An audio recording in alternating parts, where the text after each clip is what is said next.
ಈಗ ನಾನು ವಿಜಯಪುರದಲ್ಲಿ ಸಾಕಷ್ಟು ಶಾಲೆಗಳದ ಒಂದು 90% ಶಾಲೆಯಲ್ಲಿ ಬರೀ ಶಿಕ್ಷಣ ಮಾತ್ರ ಕೊಡ್ತಾ ಇದ್ದಾರೆ.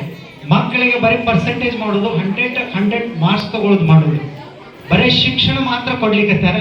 ಒಂದು 10% ಶಾಲೆಯಲ್ಲಿ ಮಾತ್ರ ಶಿಕ್ಷಣದ ಜೊತೆ ಮೌಲ್ಯಾಧಾರಿತ ಶಿಕ್ಷಣವನ್ನು ಕೊಡ್ತಾ ಇದ್ದಾರೆ. ಒಂದು 10% ಶಾಲೆ ವಿಜಯಪುರದಲ್ಲಿ. ಆ 10% ಶಾಲೆಯಲ್ಲಿ ನಮ್ಮ ಶಾಲೆ ಕೂಡ ಒಂದು. ನಮ್ಮ ಶಾಲೆಯಲ್ಲಿ ಮೌಲ್ಯಾಧಾರಿತ ಶಿಕ್ಷಣ ಇದೆ. ನಮ್ಮ ಮಕ್ಕಳು ಒಂದು ಅಕ್ಷರ ಕಡಿಮೆ ಕಲೀಲಿ, ಆದರೆ ಮುಂದೆ ನಮ್ಮ ಮಕ್ಕಳು ತಮ್ಮ ಜೀವನದಲ್ಲಿ ಈ ಜಗತ್ತಿನಲ್ಲಿ ಹೇಗಿರಬೇಕು, ತಾಯಿ ತಂದೆ ಅವರಿಗೆ ಹೇಗೆ ಗೌರವ ಕೊಡಬೇಕು, ಹಿರಿಯರಿಗೆ ಹೇಗೆ ಗೌರವ ಕೊಡಬೇಕು, ಅವರ ಜೊತೆ ಹೇಗೆ ಮಾತಾಡಬೇಕು, ಜನರ ಜೊತೆ ನಾವು ಹೇಗೆ ಮಾತಾಡಬೇಕು ಅನ್ನೋದು ನಾವು ಎಲ್ಲವೂ ಕೂಡ ಪ್ರತಿ ದಿನಾಲೂ ಕೂಡ ನಾವು ಮಕ್ಕಳಿಗೆ ಮೌಲ್ಯದ ಬಗ್ಗೆ ಬಹಳಷ್ಟು ಹೇಳ್ತೀವಿ. ನಮ್ಮ ವರ್ಗ ಶಿಕ್ಷಕರು ಮೊದಲನೇ ಅವಧಿಗೆ ಹೋದಾಗ ಅವರಿಗೆ ಮೊಟ್ಟ ಮೊದಲಿಗೆ ಒಂದು 15 ಸೆಕೆಂಡ್ ಅವರಿಗೆ ಯೋಗವನ್ನು ಮಾಡಿಸ್ತಾರೆ. ಯೋಗ ಅಂತ ನಾನು 1 2 3 ಹೇಳಿದ್ದಲ್ಲ, ಆ ಟೈಪ್ ಯೋಗ ಮಾಡಿಸ್ತಾರೆ.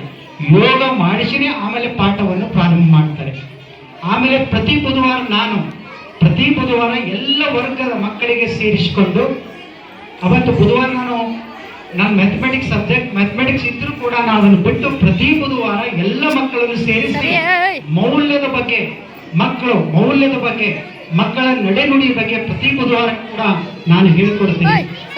ಅದಕ್ಕಾಗಿ ಬಂಜಾರ ಸ್ಕೂಲ್ ಅಲ್ಲಿ ಯಾರು ಒಳಗೆ ಬಂದು ಕಲಿತಾರೆ ಅದರ ಬೆಲೆ ಅವರಿಗೆ ಗೊತ್ತಾಗ್ತದೆ. ಅದು ದೂರದಿಂದ ನೋಡಿದರೆ ಗೊತ್ತಾಗೋದಿಲ್ಲ.